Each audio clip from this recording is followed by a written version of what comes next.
Καλημέρα, είμαι ο Δημήτρης Κιουσόπουλος, δημοσιογράφος και μουσικός κριτικός και βρισκόμαστε στο πολυχώρο Artemis στον Άλυμο, την έδρα της Φιλαρμόνιας Ορχήστρας Αθηνών, όπου μόλις ολοκληρώθηκε το 8ο Μάστερκλας Διεύθυνσης Ορχήστρας. Και μαζί έχουμε τους συμμετέχοντες. Hello everyone, my name is Janssons. Καλημέρα, my name is Rafael. My name is Jesse. I'm Adam. I'm Elliot. Χαίρετε, με λένε Φίβο. My name is Connor.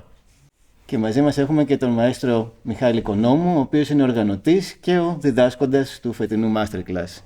Welcome everybody, and as you have seen, it's a real international group, many names, many different faces, many different accents, and we have really an orchestra of young conductors, and we're about to talk about this experience. How did you learn about this masterclass? Well, I found out it in internet. I searched for many masterclasses, and well, I split it the most important for me. That's going to be really that's going to improve my skills and for my future career. And one of that was these masterclasses, and I'm not regretting any minute to be here. With the great Maestro Ekonomu, with great Orchestra Athens Philharmonia, and of course my colleagues, who I hopefully become friends. And then, really, in the future we become I hope everybody going to be successful conductors, and then we're going to be remembering our time here in beautiful Greece. Yeah. Did you also have time to visit the city? Yes, we had one day off yesterday. I think everybody enjoyed it in beautiful Athens. I went to Acropolis, yes, but I was pretty tired from the music, to be honest, but I enjoyed it. It's amazing. And I ate amazing food too. Were the names of the... you already have your favorite Greek dishes? Yes, I do have.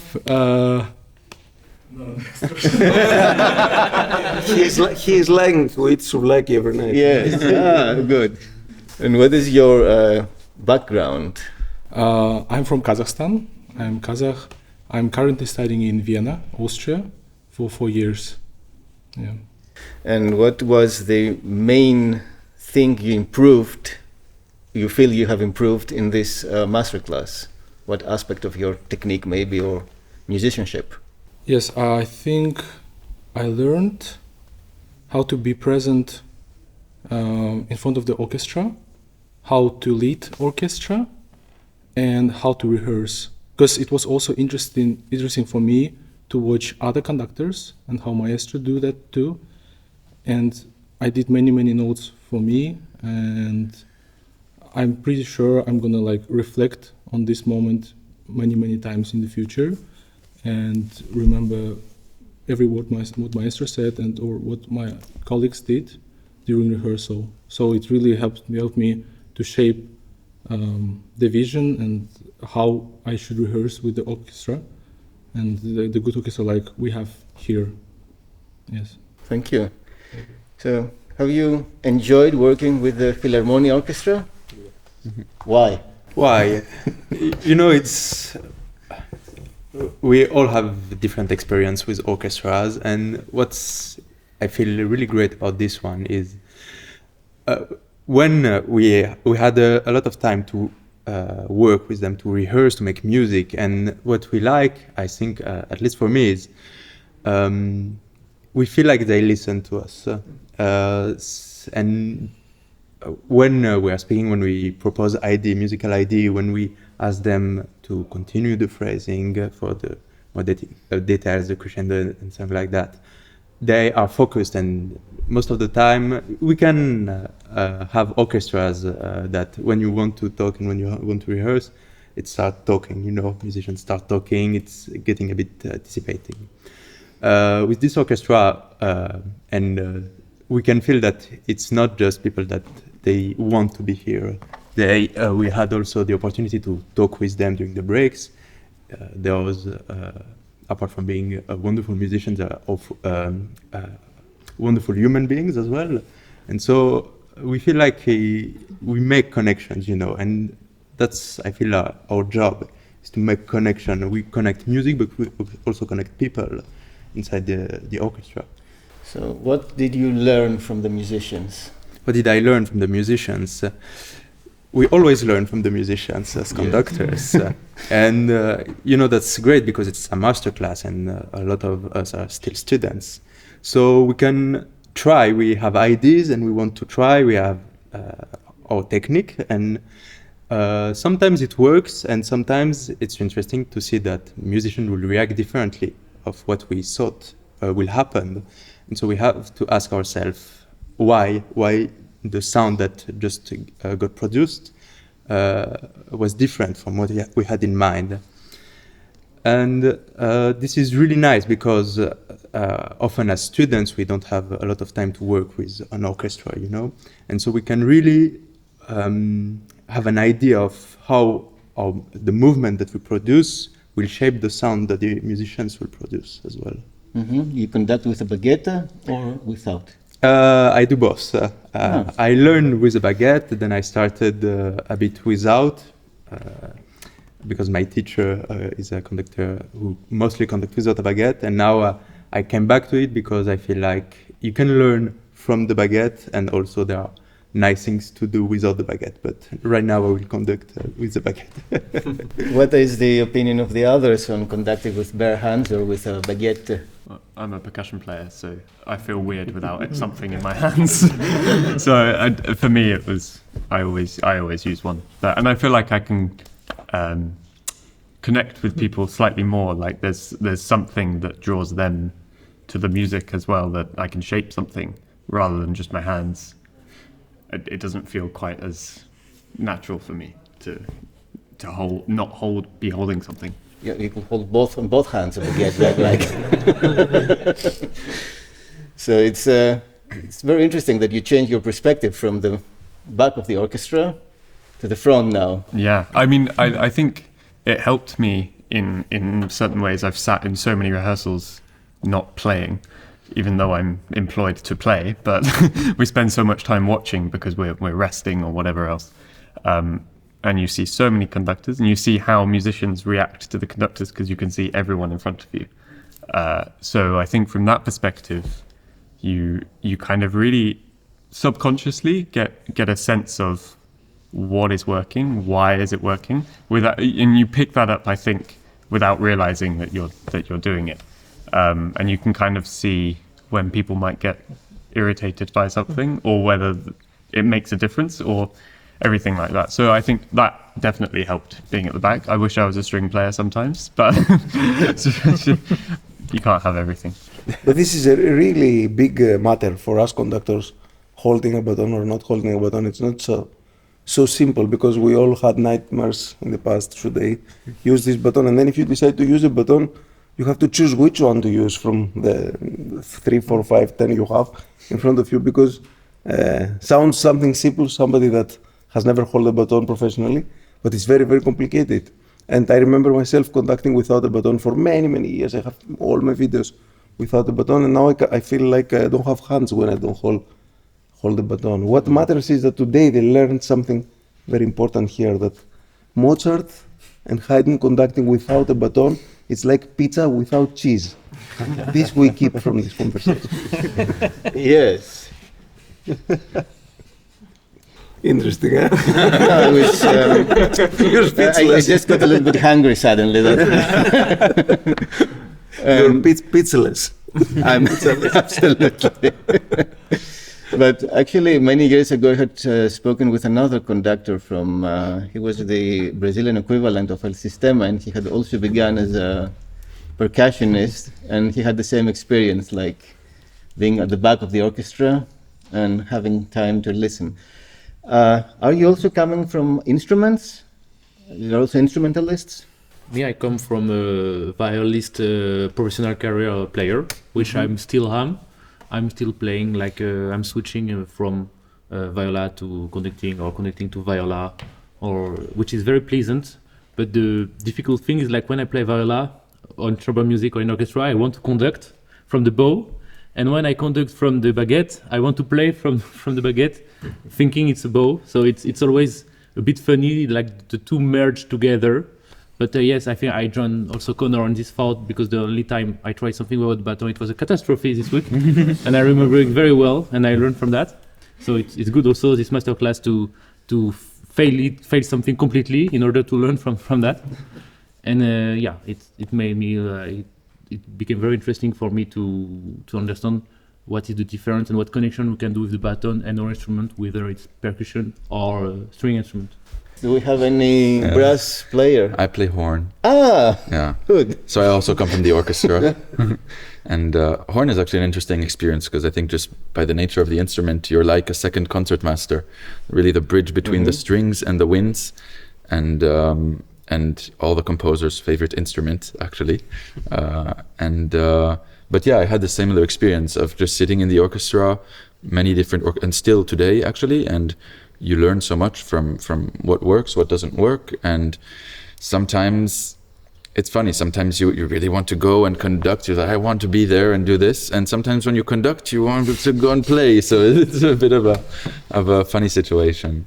But I think it definitely helps as a conductor to have this experience of sitting in the orchestra, to learn the breathing, the timing, what it's like, and I think it's important. The sound from the inside. Yeah. Also. Yeah. I come from a piano background, for example, and I know a couple of us do also. Don't worry. I know. It's okay. It's not the first time I hear this, actually, because it is kind of a double-edged sword. On the one hand, it is an instrument that a conductor grows up with as a tool to learn their music and get to know the repertoire, and also embody as much of the music as possible. Or back in the day also to find a job if they weren't an orchestra musician. But on the other hand, there are aspects of how an orchestra works and how an orchestra behaves that you have to learn from the beginning or in a different way. And what I do like about that aspect is once you get to make those part of who you are as a conductor, you get to appreciate them as much as someone who comes from an orchestral background. So you're much more conscious of them, I feel, when you're on the podium, and you can embrace them as well. And what do you do when the musicians cannot follow you, or they don't follow you? Do you pay attention to that? Throw the baton at them. Ask Jesse, because he's also, besides a great conductor, he's also a fantastic co-repetitor, a pianist, and he plays for this masterclass. He's our pianist, and he, on purpose, he doesn't follow us sometimes to show us when we do something wrong, which is amazing. I love this. So ask him. The question of whether an orchestra decides to follow a conductor or not is also a very interesting one. But from our side, we want to know that if we give a gesture or if we try to show something, that we have a reaction that's similar. That's not always the case, and I think there are many different ways to handle it. Either we can stop the orchestra and say, hey, can we do this passage one more time? You can also learn as it goes, and you realize, okay, if I tried this time and I didn't get a reaction, maybe it's because it wasn't a convincing gesture, it didn't look right. Maybe if I tried it a different way. Part of the reason why coming to this master classes is very helpful to do this trial and error. When I'm at the piano and I see my colleagues conducting, it's good to see what they're trying, their images in their head. In this masterclass, we had 2 pianos, so I actually had a choice. I could follow the conductor to see what they gave. I would know, okay, an orchestra seeing something that they're not sure how to interpret, they would also do one of many things. They would try to follow the conductor. They would just keep playing what's on their page. They would maybe listen to the rest of the orchestra. In my case, I would listen to my other pianist to see, okay, this is the music as it's going. Let's keep the motor running. So it's a complex answer, actually, for how we would respond or how the orchestra would respond. Any other reactions? I think it's quite interesting that every orchestra will play either by a big margin or a small margin in a different place to your beat than every other orchestra. So coming from the UK and places like and Germany and places, they play quite a long way behind you, and that's not a bad thing. It's just it's kind of the way that the orchestra will react to you. whereas here they play quite close to where you put the beat. So kind of working out as quickly as possible, where does the orchestra play, and then thinking, okay, is it me that they're not following, or is that just kind of where they play, and kind of being as quick as possible to react and then adjust to how you conduct, because I think that makes a huge sort of psychological difference. And if there's 100 people and they're playing together and it's not with you, that's probably a sign of whether you're doing your job or not. This is one of the most interesting subjects in the whole conducting world. Mm-hmm. From my experience, playing on the beat or after the beat and how long after the beat has to do with the trust of the orchestra to the conductor. And this, for the A-rate orchestras, the first-class orchestras, it's consciously that we play with a concertmaster at least the first time we don't know a conductor. And for not first-class orchestras, because most orchestras around the world are not first-class, they do it unconsciously. So they don't know if they trust yet, so they look at the concertmaster and they can play a little bit later. But I have an amazing story on that, which is a true story. The first time I conducted in London, the Royal Philharmonic Orchestra, everyone was telling me stories, your friends, from like the winners of the past competitions here and the guys from the UK that were here, that maestro, get ready to boom, like a second after your beat. I say, okay, I'm curious to see that. And the luck was, brought it like this. And the first piece I rehearsed with them at the rehearsal was Emperor's Piano Concerto, which is just one chord and then another chord. So I literally go on the podium and I do. Boom! That's what I hear.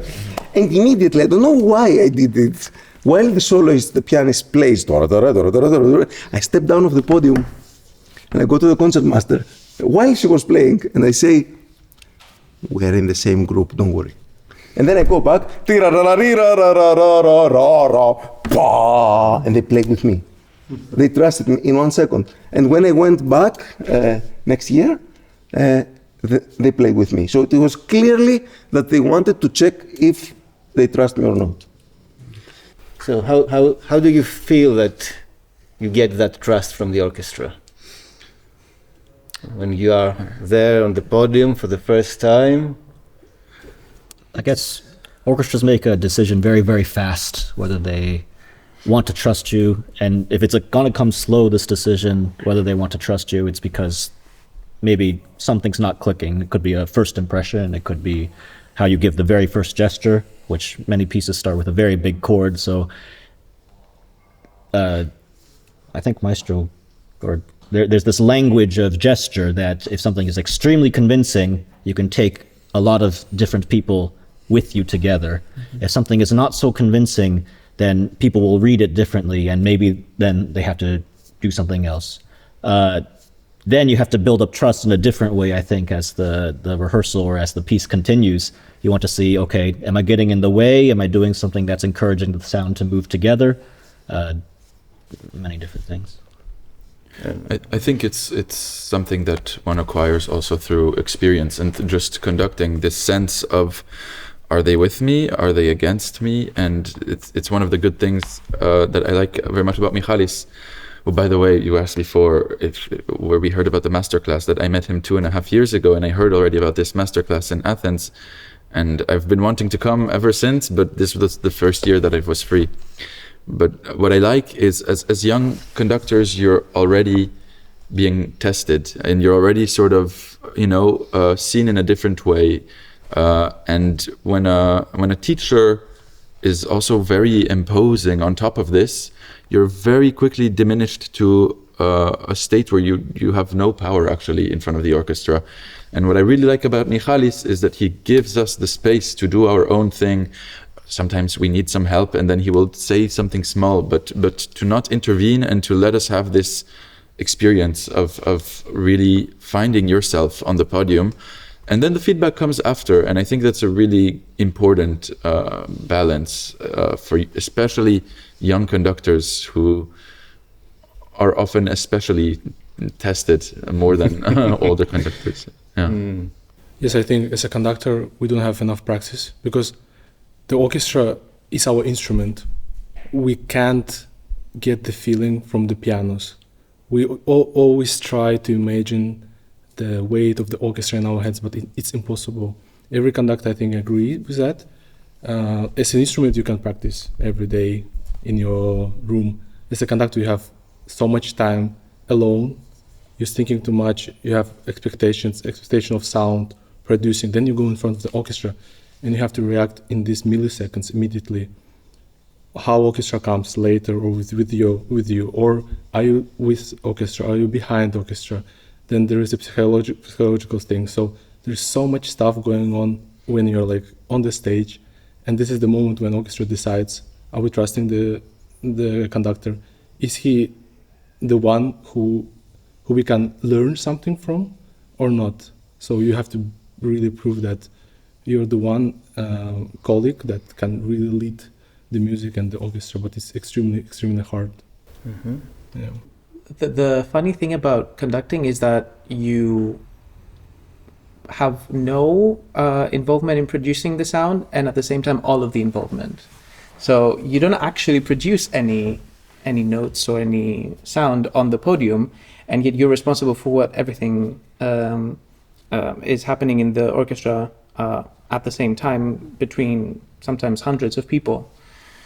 And the psychology of an orchestra is such that we see, or they see, I guess, every little thing that makes us us before we even give the first downbeat. As we're walking on the podium, we have already created an image, or we have created a presence.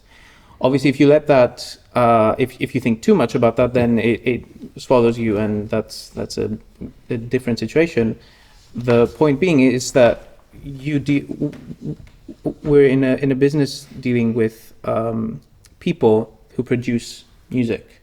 So the more we are ourselves on the podium, and then the more we find these common grounds with us and the orchestra, the more everything starts to flow.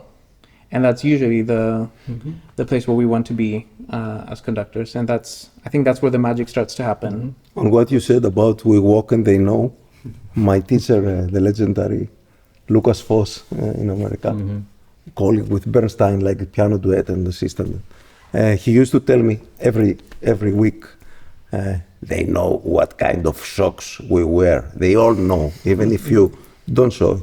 Like this, you know, and I then that was the Foss quote, so we knew. And like 1, 2, 3 years later, I did something on the masterclass that he was giving with the university orchestra, and he comes next to me, and I say, Maestro, I know, they know what kind of socks I wear.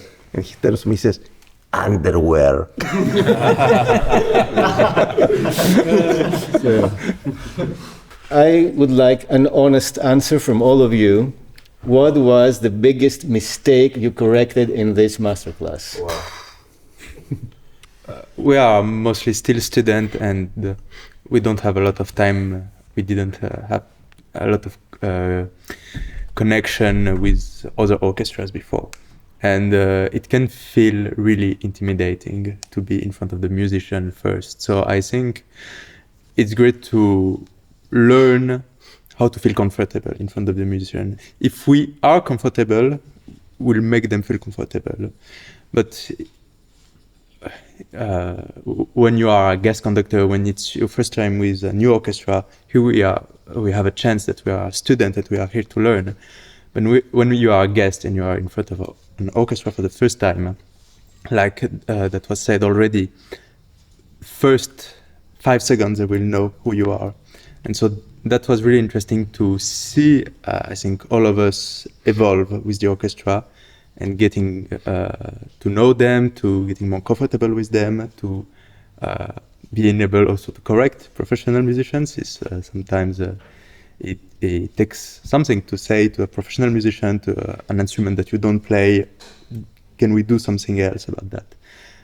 And so I feel like, for me, I will say I have to be comfortable more quickly with the musicians. I have to show that I want to make them feel comfortable. I want to make them play music. We are here to work on the piece, to have a good moment. It's music, it's art, but it's also a moment we share with other musicians, with other human beings. Thank you. I think a big mistake I corrected was to have the orchestra musicians not look at me. This was a very positive change, actually. And by that I mean, we were discussing throughout the masterclass that if they're looking at you to show every little thing or to manage every gesture that happens in the music, then it will sound like this. It will sound forced sometimes, or artificial, or it just won't be together. Very basic. So the one, if I were to keep one thing from this experience, it would be that getting the orchestra to work on its own and still being in control of what is happening is the goal. Mm-hmm. And that's when I tell them that if they look at you, it means you did something wrong. The musician looks at the conductor only if something is wrong. Good. I think it's a psychological thing, actually, that if you've got 40, 50, 60 people looking at you, especially the first time you step onto a box, the natural instinct is to not actually look at them in the eyes, because it's a nerve-wracking thing. They're all expecting something from you. If everyone in a crowd turns to look at one direction, you also want to look in the same way. So actually, to think the first time you say hello, good morning, let's do whatever, is to not look down at the score and say it. And I know what piece we're going to play. I know how to say hello. And I know to give levare at least for the first note. Yes, exactly. Because most young conductors go like this. I don't remember the first note. Yeah, so just kind of having that, and to smile. I'm not very good at that. I'm British, but to sort of have a nice sort of inviting, let's go from here. Hi everyone, it's great to meet you, and engage with them for at least the first minute. Actually, is a really, really important, and that was actually pointed out to me a little bit by one of our colleagues who said, great job, but the first thing you did was look down. So, and it's a very valid point. So making a conscious effort to kind of look at everyone and engage the whole orchestra. Mine's a little more behind the scenes, but when we're at the piano, we have to play for our colleagues, and I have 13 fellow conductors who I don't really know. And I also have a dry sense of humor and a very undertone voice. So when I speak to conductors from the piano, because I'm trying to see what they're conducting and I'm trying to play for them, sometimes I might come across a little bit standoffish is a good word for it, when the intentions might actually be quite better. So this is more of a collegial thing to note, because actually over the course of a week, it was something that we all experienced. Okay, let's get to know who we are as people. Who are we on the podium in front of an orchestra? Who are we at the piano in front of our conductors? How do we communicate what we want to be? Who do we want to be as people? Do we want to change? Do we not want to change? Do we want to seem friendly? What can we use to enable that? I learned a lot from making mistakes. I want you, the biggest mistake you That was a big mistake. I felt very standoffish, and I was very self-conscious. We all saw your big heart through that. That's very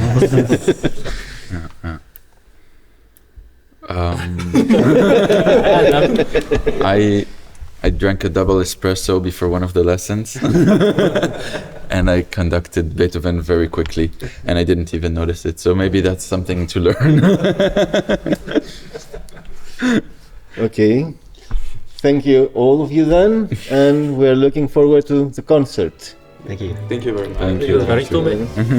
Thank you.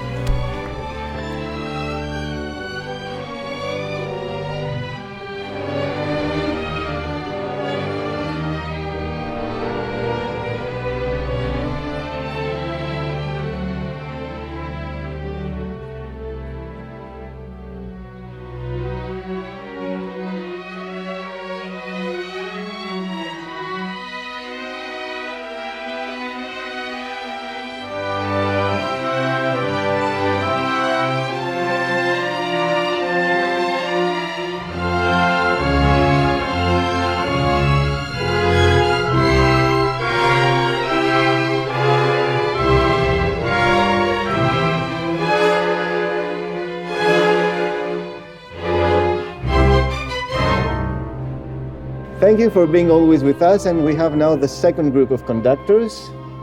Welcome everybody, and please introduce yourselves. I am Pablo from Spain. My name's Dexter. Hello. I'm Elina. My name is Piotr. My name is Adomas from Lithuania. My name is Jelle. I'm Isaac. I'm from Brooklyn, New York. Welcome everyone here. And please, let's start with the question we ended. What was the biggest mistake you have corrected in this masterclass?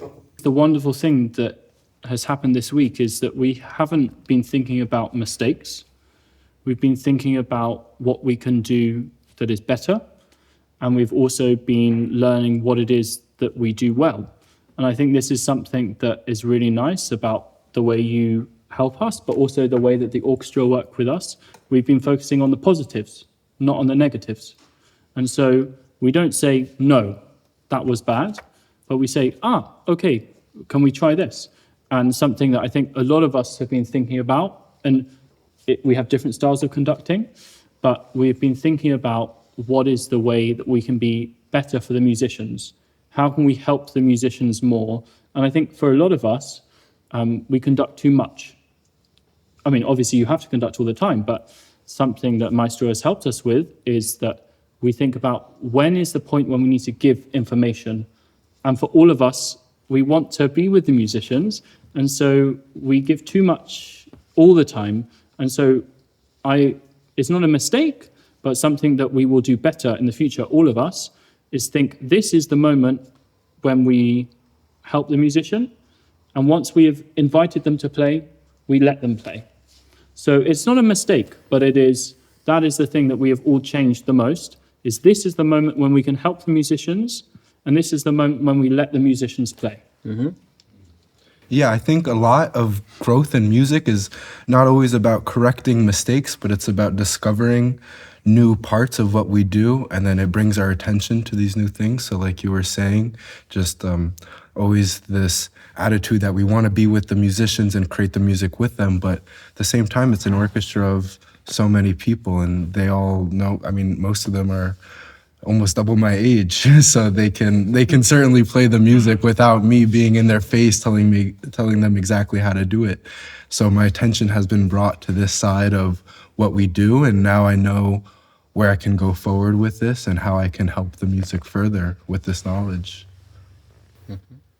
Someone said there is not such a thing as a bad experience, there are only experiences. So I also don't consider doing something wrong as a mistake, but rather something to learn from.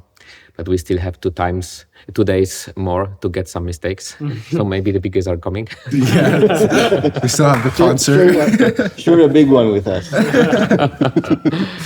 Well, as I said, until now I didn't consider it, just like you said, as a mistake, but rather as something to do better. And I don't also think that we are really thinking so much about doing something better in terms of analyzing, but this is rather something we feel on the hand.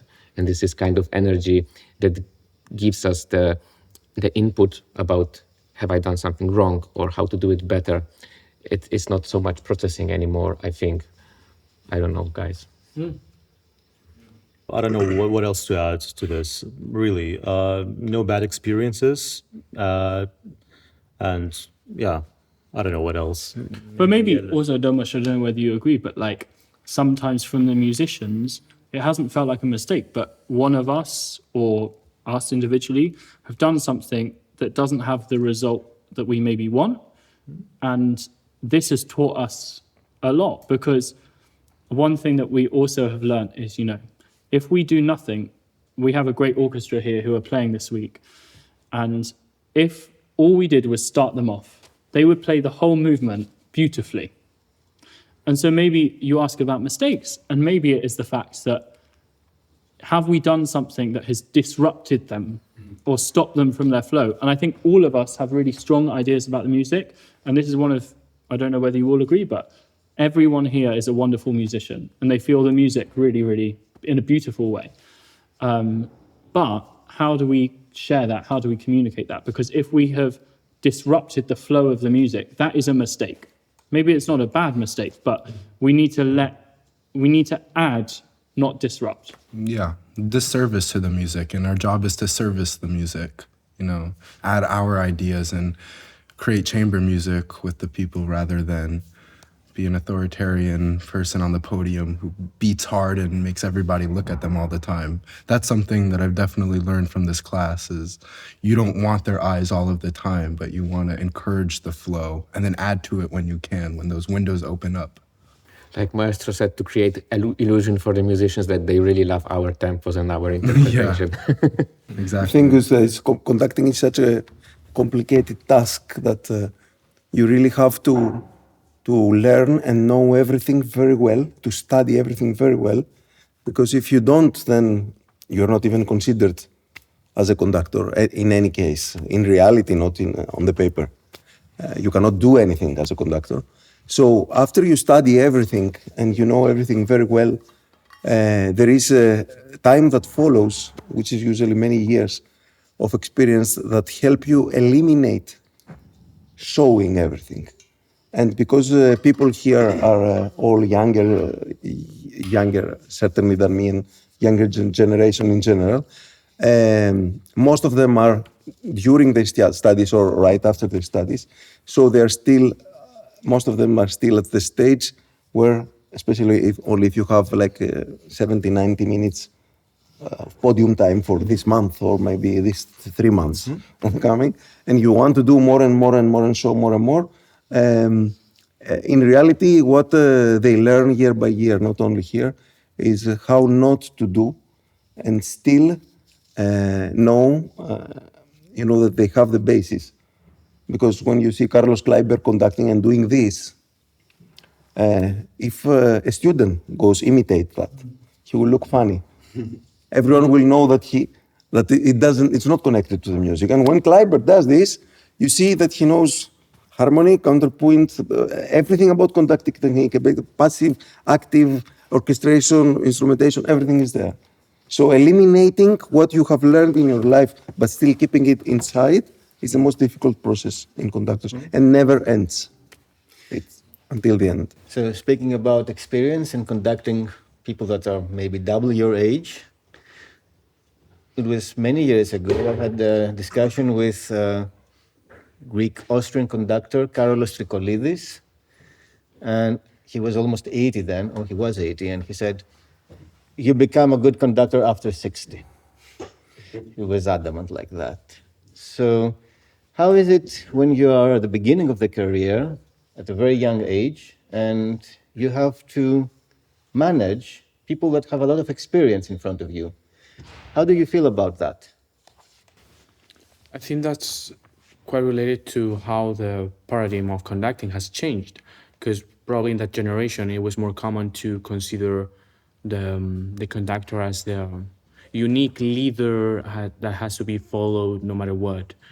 And I won't say an orchestra works democratically today, but for sure the relationship with musicians in our generation, at least in my experience as a conductor, is that we share things with the group, we exchange things with the group. The orchestra gives something and you respond back, and it's a constant communication, while probably in the past it was more one-way direction.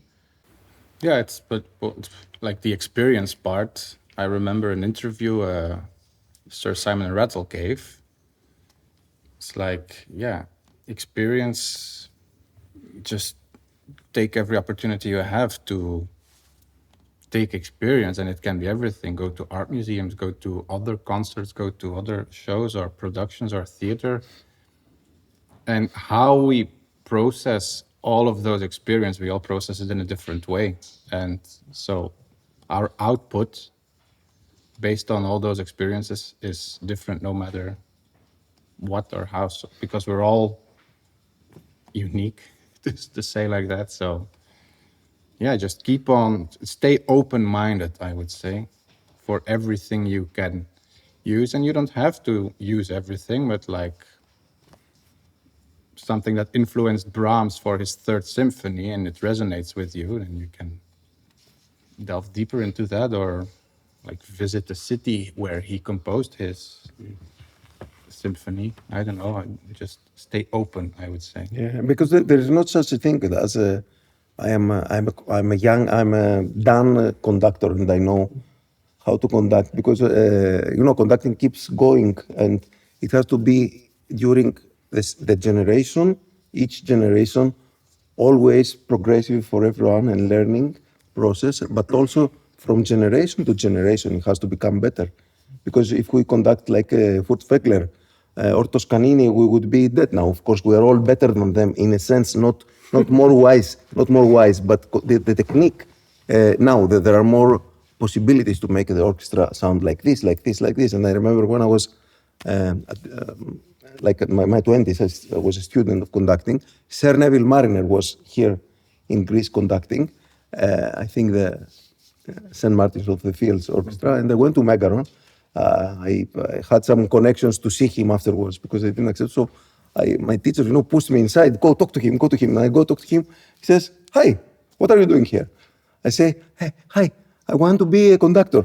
And he replies, "Me too." He was already 70, So that says everything, I think. But also, you asking your question, you speak to this conductor and they say, until you're 60, you're not good. But we ask, well, why is this the case? And it's because it takes experience. And the reason is that until 60, you have not got enough experience. So it's very important for all of us, whatever age we are, to get the experience now, because it takes a long, long time. The Third Symphony of Brahms is not always played all the time. We are very lucky that we are studying it a lot this week, but this will be the first time in concert that I've performed this piece. And for the musicians, though, they have played it many a time. So the key thing is, as long as you respect their experience and their skills, and when they play it, even this week, there are 14 of us conductors, and so maybe each of us will play one of the movements one time with the orchestra, but we have heard the orchestra play it 6, 7 times. So as long as we respect the fact that they know in many ways more about it than us, but that we are sharing it with them, we are learning something so that the next time we play this symphony, we know a little bit more. And then by the time we reach the age of 60, we maybe will have played it 10 times, 20 times, I don't know. But the musicians were, by the time they reach the age of 60, 200 times, 300 times. So it's important that we start now, and the musicians understand this as well. You can see that they look at us and they recognize it in us. They are frustrated when maybe we do something that is a little bit naive, but also they appreciate it when we communicate with them or we allow them to do something. And so as long as the relationship is respectful, they understand that it is sooner for us than it is for them. And this is the beauty of music making, as in anything else. It is intergenerational. And we learn from them, they learn from us. And sometimes there are some pieces of music that needs youthful energy, and there are some pieces of music that needs more thinking. But this is the nice thing about a group of musicians. We all have our different lives, and we come together and we share it. So it's nice. So, during your stay here in Athens, did you have some experience that will help you in understanding music and in advancing your artistic development? Yeah, I think so. I mean, every time I get to hear an orchestra perform and another conductor work with an orchestra and see the rehearsal process, and I've gotten the opportunity to see 13 other conductors work with the same orchestra, I've gained a tremendous amount from this, and things that I can take with me and new ways to communicate with my words and with my body and my gestures to this orchestra, musical ideas, and then of course just the art and the history that's in this city, because we're playing this music that's almost 200 years old and music from many generations ago, but in many ways we're living a similar human experience with similar emotions that Brahms felt, and all of these composers that we look up to. And so we're seeing the sights that they might have seen and that evoke similar emotions that they felt when they were writing this music or when they weren't writing this music. And all of this is really important experience as a conductor, because you have to, of course, know the music very well, but you also have to be very in touch with your human experience so that you can share this with the musicians and they share this with you. So being in Greece and with the history that the city has and around everybody else and their own personal history and backgrounds, I think the amount that I've learned and I'll take with me to my next opportunity is sort of insane. It's pretty great. Mm-hmm. Would you like to share with us some experience of these days that was useful for you, either from the masterclass or generally from Athens? Yeah, it's like Isaac says, it's always very interesting to see how different one single piece or even one single movement can sound, just depending on the person standing in front of the orchestra, or even how fast you can manage, as of course the professor of this masterclass, is just the minimal effort, that how things can change. And it's what you said in the beginning, we often do too much. We're too eager. We're like, we want to show, like, look at us, we did all the studying. And then I was thinking, like, maybe what I learned here from now is that the studying happens here, and the moment you go on stage, it happens here. That's a very, very good saying. Very well said. Maybe cliche, but... No, it's part of the meaning of our job. It's truly correct. Really sweet. Yeah, it's for me, it's not so much about the city, but people, different conducting schools, different countries, cultures, backgrounds, and different philosophies, how we view music and different pieces. So it's really enriching, I would say. And it's not just what happens here on this stage, it's what happens there outside, or when we eat dinner and we talk and we gossip and when we judge and we comment and we do all these things. It really matters a lot. And getting feedback, because usually also in this conducting world, at least what I encounter is the problem that when you apply somewhere and, for example, they don't select you, they never give you feedback. And then you don't know, okay, am I good? Was I good? Not good enough? Maybe I should change my career. Why? Change? Yes. Why? And then you don't know if you should use same videos or you should do something else. And they never give feedback. And in these circumstances, we are having them now here. We can do that. We can ask colleagues, not even professors, teachers, but colleagues, and even orchestra. I hope we will be able to do this. So I think that's great. Mm-hmm. If I can add something small to that, is Absolutely. the fact that to me it's really important to know that there is a community. That this is a very lonely profession because we are only one of us in front of a bunch of musicians when we work.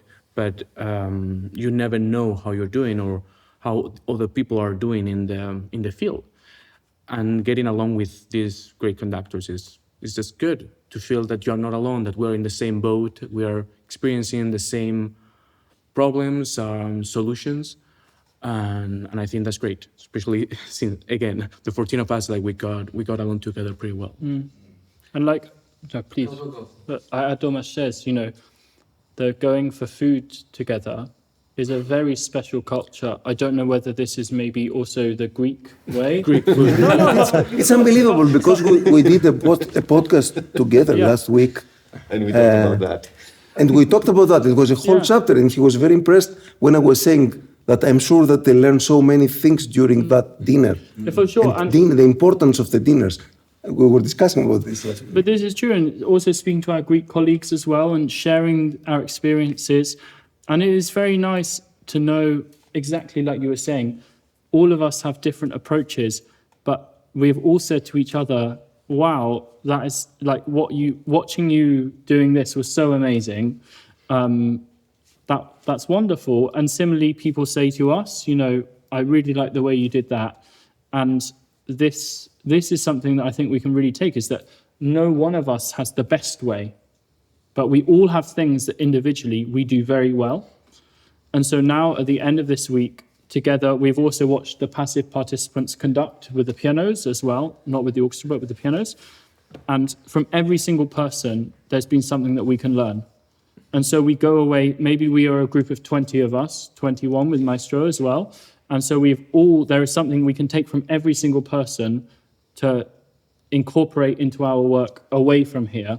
And I also think we have a WhatsApp group now with all of us in, and I'm sure that we will stay in touch. We will send each other messages and I'm the luckiest one because I learn literally from each one of you without having paid.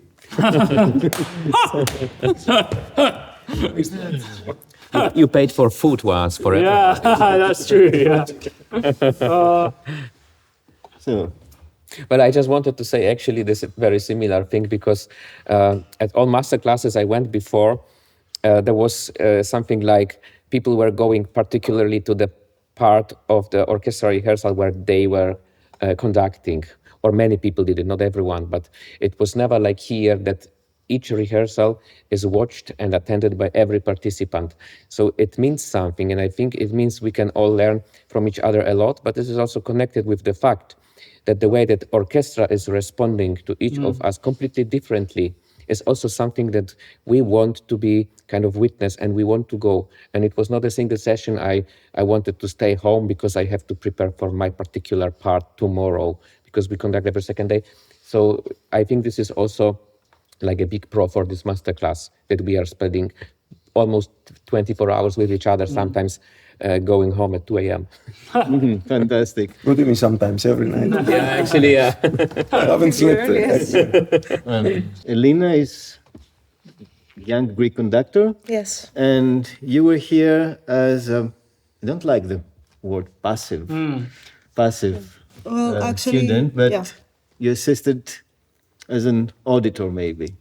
I've been assisting Michalis actually for the past 4 master classes. So I might be young, but I'm an old guy, considered an old guy here now. And it's something I wanted to say about the things the other guys said before. This week, for all the Greek conductors, especially us that we are in the school of Michalis, is like Christmas to us every single year. It might be the most important week in our conducting lives every year. Because it's so sacred, everybody is so close together. We're like a team always. And it's so nice that we get to have this one special week because I've been getting more growth as a conductor, and I go to other masterclasses, sometimes many competitions, and it's so nice to have something that it's just so sacred that you go there and you just watch and learn.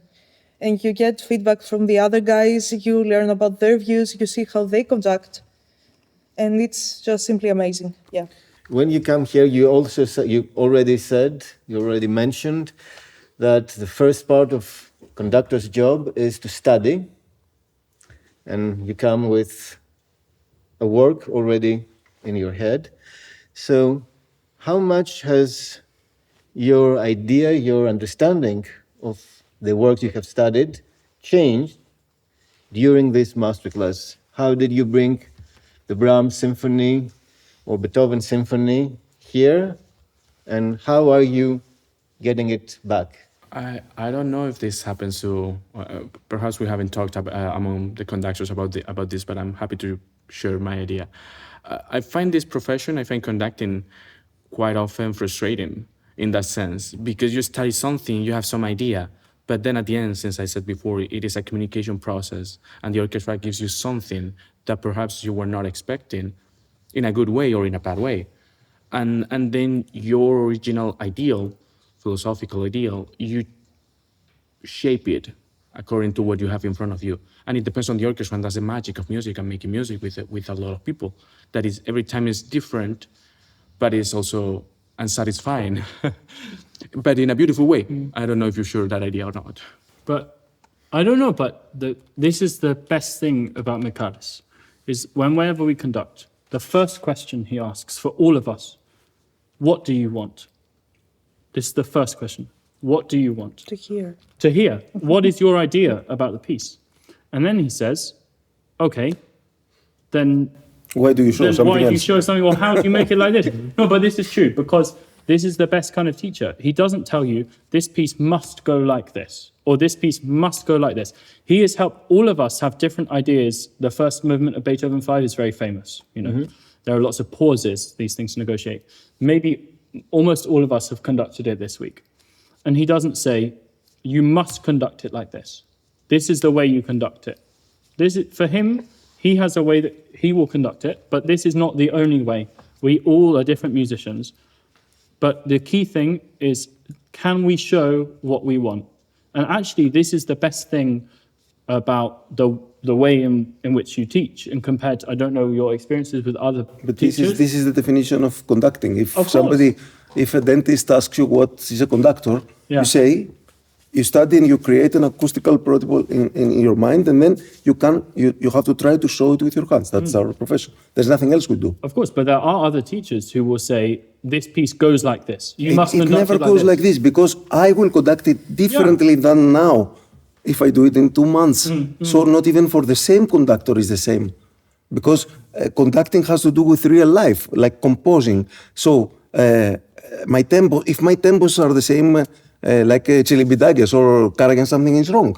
Because now, at that era, there was no TV, and now life is so fast that if you watch a story on Instagram that is 50 seconds, maybe you will watch 30, and then you will go on. You know what I mean? You cannot even watch a movie now. It's too long. So if my tempo is a little bit faster, it's according to what's going on around me. And maybe in 10 years, it will be even faster or slower, according to what is happening. That's all. So how did the Athens Philharmonia Orchestra change your perception of what you were coming to play?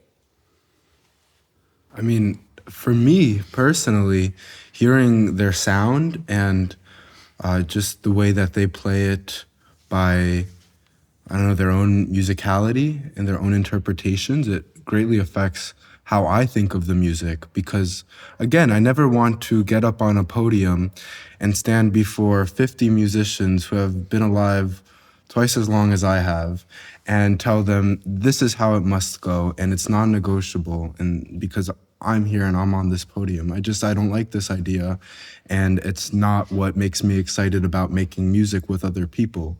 What really makes me excited about making music with other people is sharing my ideas with them and then their ideas with me. Because aside from conducting, I'm also a composer and I study composition. And so when I'm a composer, all I'm doing is sharing my ideas and saying it must go like this. And of course, many things are negotiable to the performer's interpretation, and no performance will ever be the same as the next. But as a conductor, I want to be with much more of an open chest and open arms to other musicians' interpretations and ideas. And, every orchestra has their music director who's installed certain ideas and a certain sound in this orchestra, and then the previous music director and the previous. And who am I to be somewhere for 1 week and say, I'm here, now you must do it like me? It's not exciting, and it's not, beyond it not being fair, it's just not what art is about. So being with this orchestra, it's changed a lot about how I view this score for this week and about how I'll view it for the future. And just watching all of these conductors show their superpowers on the podium, what they're good at, and their really special ideas that make their musicality unique. Of course, I steal from every one of them and I write it down in my little book. And next time I conduct this piece with a different orchestra, if I have the opportunity to, then it's going to be very different than this one based on what I gathered from this orchestra and these conductors and what that orchestra sounds like. Thank you. One thing that always stuck with me is from the late Mariss Janssons is work with what you get from the orchestra. Don't try to force your vision, because like Dexter already said, there is no one way. Work with what you get from the orchestra, and don't start interrupting immediately from the moment it is not as you hear it. Could be your fault because you didn't show it well enough. Just listen and work with what you get from the orchestra. And if there are really some things that are you want a bit differently, you can always make a suggestion. Don't say you have to, but suggest. May I suggest doing this or that? And then they can either most of the time they will, because there are all nice musicians here. So work with what you get from the orchestra and don't try to change an orchestra, because every orchestra has its own personality and sound identity for me. Mm-hmm. So how did you perceive the identity of the Philharmonia Orchestra, and maybe what did you get from the orchestra, from the Athens Philharmonia Orchestra? I would like to add, maybe it's not directly related to the music making part, but well, Greece and this whole region, I would say people are known as being crazy sometimes, very wild, and I found it very surprising that their discipline is really, really good, really great. Because usually, well, at least in my experience, when conductors stop orchestras, or I don't know, like people don't have to play, especially like in the brass section.